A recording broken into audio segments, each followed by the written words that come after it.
Declaração de voto, vereador Velocino Ex. Senhora presidente, mesmo eu não estando lá no momento do esclarecimento do que beneficiaria, enfim, mexer nesse projeto, esse terreno é meu. Fiquei muito feliz quando se mostrou lá a possibilidade de regularizar núcleos já consolidados. Vou dar um outro exemplo bem pequeno.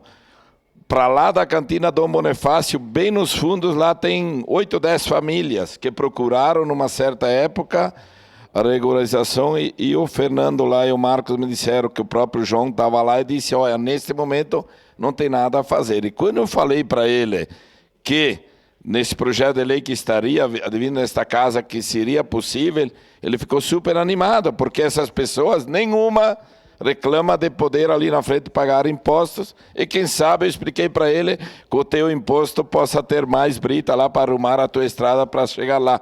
Mas eu acredito sim, vereador Sandro, eu não vejo como disputa de A e de B, mas assim o comprometimento dos dois entes.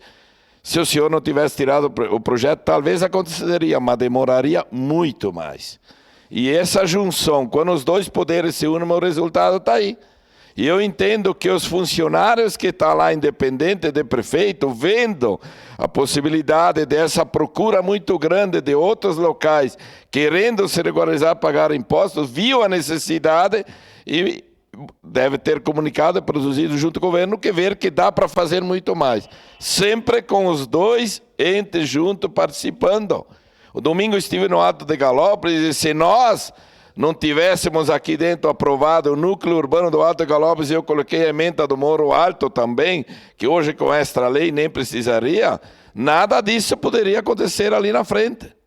Então eu acredito que dá, vendo sim as pessoas que estão lá, dá para avançar muito ali na frente, e que não fique que nem quando eu estava lá de subprefeito, que eu era questionado qual é a rua, vereadora Estela, no Alto de Galópolis, que eu poderia patrulhar ou não, porque o Ministério Público estava em cima. Então, com isso ali, as melhorias devem acontecer, devem ir lá as melhorias para aqueles bairros, mas principalmente já consolidados naquela matrícula. Não é que tudo lá vai virar urbano ao redor.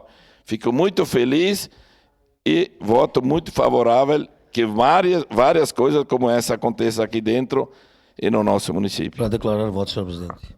Declaração de voto, vereador Zé D'Ambrós.